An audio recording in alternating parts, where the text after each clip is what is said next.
हाम्रो पिकनिक अफिसको सानो बचत कोष छ, त्यहीँबाट पिकनिक आयोजना गरेको।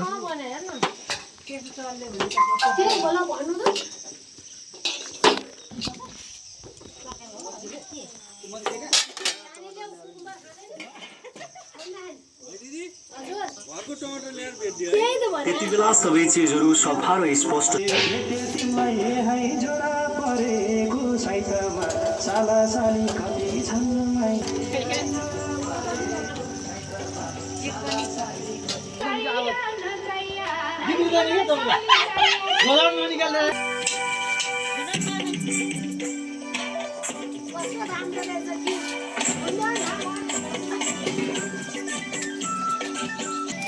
यो चाहिँ मूल फुटेको पानी च्याउ सफा गर्दै हाम्रो इन्दिरा दिदीले। नानी के खाएको हो? काँक्रो।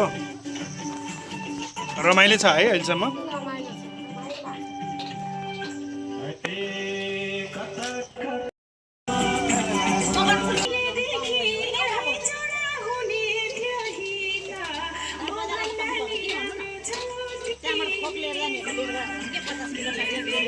खसीको भुँडी यहाँ बन्दैछ, यता पापड मोल्ने काम प्याक गर्ने।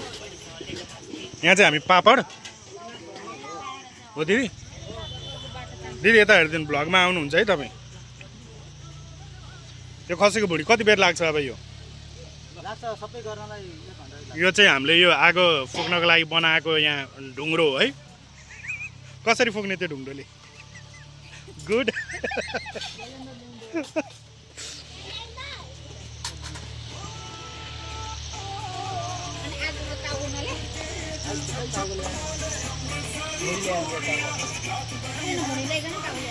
पिकनिक स्पट चाहिँ यो हामी आएको पुण्यक्षेत्र, स्मारक पुण्यक्षेत्र। आज बिहानभरि पानी एकदम परेको थियो, एकदम ओसिलो ठाउँ छ। घाम चाहिँ जे होस् छैन, शीतल छ।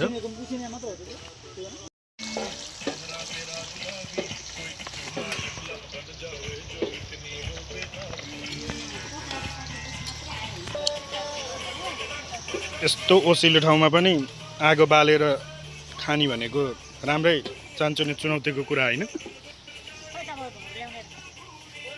अब ढुङ्ग्रोको उपयोग भइरहेको हेर्नुहोस्।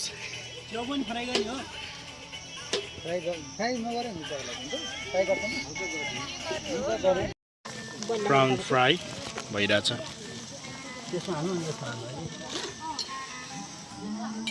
हेर्नुहोस् ढुङ्ग्रोको सदुपयोग।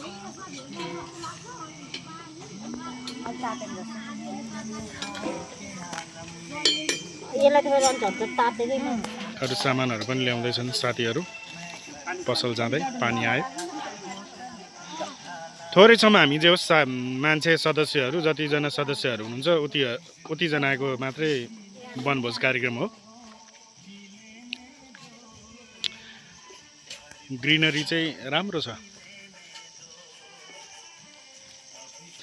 त्यहाँ देखिरहेको त्यो पुण्यक्षेत्र प्रसिद्ध धार्मिक स्थल हो हेटौँडाको।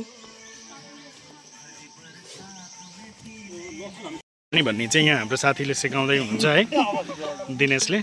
ल चल्दैछ, घुम्दैछ।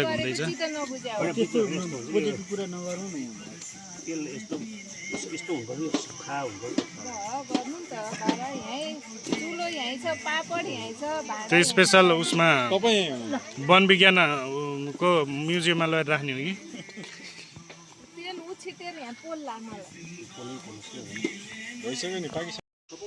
त्यो झोला के हो हाम्रो? दिन सर के को? हाँसको मासु। यो यसको हामी छोइला बनाउँछौँ आज।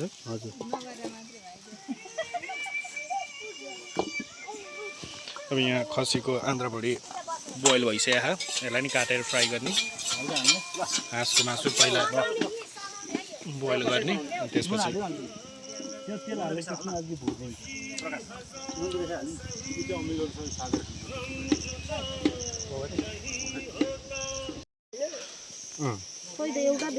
यो के हो? खसीको भुटान होइन त?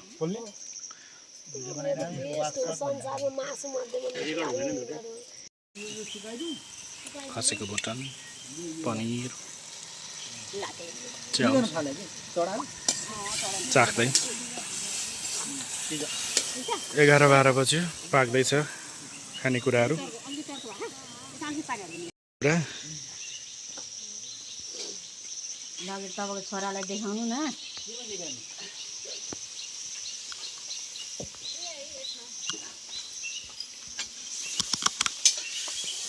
कस्तो मजाले बल्यो अहिले त है दाउरा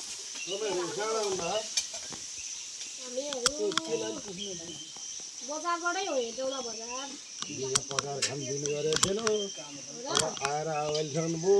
आधी पकाइसक्यौँ अब कहाँ जाने खसीको भुटन कस्तो राम्रो तपाईँको क्यामेरा राम्रो आउँछ नि राम्रो हो नि हो त्यहीँ आएर त मन्दिरको खसीको भुटनको पालो आयो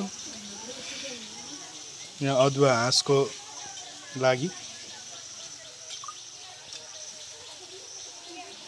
छैनको लागि हाँसको छोइलाको लागि कस्तो भइरहेछ लागिरह पिकनिक भन्नु त रमाइलो लागिरहेछ फोटो खिच्न मात्रै यो हाँसको छोइला होइन त सबै हालेर गरियो अब कागती हाल्दैछौँ बनाउनु मान्छे देखाउ न बनाउँदै चाहिँ उस दिनेश निचर्दै यहाँ हाम्रो सुशीला म्याम हेर्दै रोशन खिच्दै धीरज म चाख्न रेडी भयो too much looking so delicious के स्पाइसी धेरै हो कि यो छोइले बिग्रियो नानीले धेरै हो कि चिउरा अलिकति निकालिदिनु पर्छ टाइम कति भयो अहिले ठ्याक्क हाँसको छोइला खसीको भुटन पनिर चिची यहाँ छ ल छोरो चिची यहाँ छ अहिले त्यो राम्रो भयो भने मलाई भन्नु ल म यहाँबाट राम्रो दिन्छु नि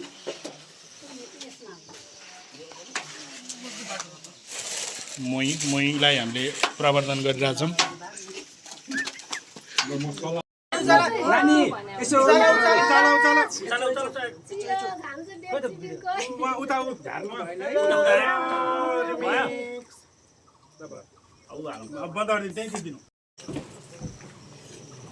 भुटन चाहिँ खाऊ तिमीहरू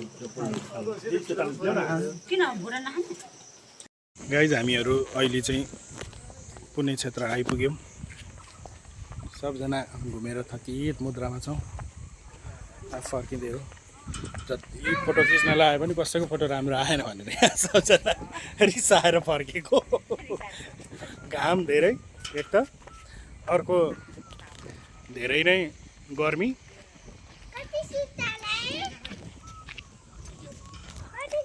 कोही अगाडि पुगिसकेको छ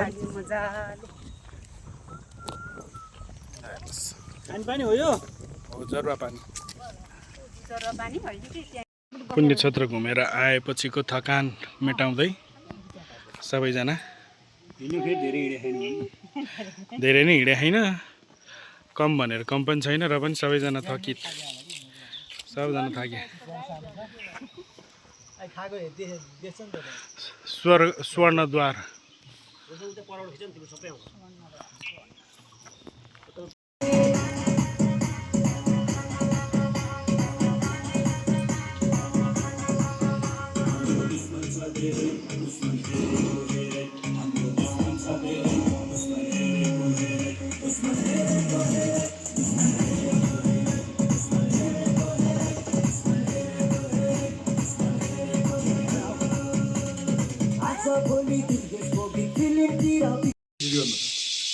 भन्ने अप्सनै आउँदैन नि च्याटजिपिटीलाई भन न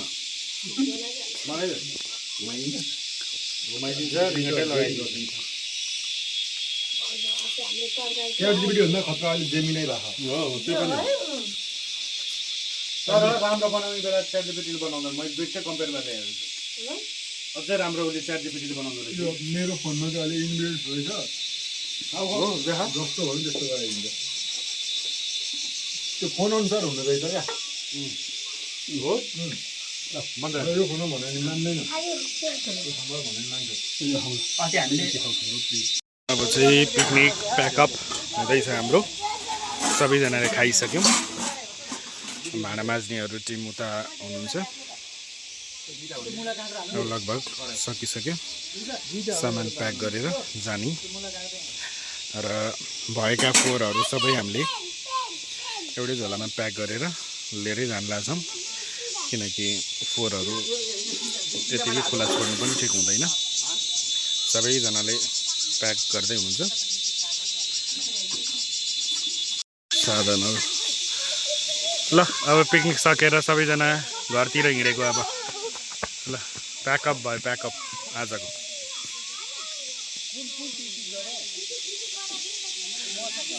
हो एकदम ठिक छ त्यही हो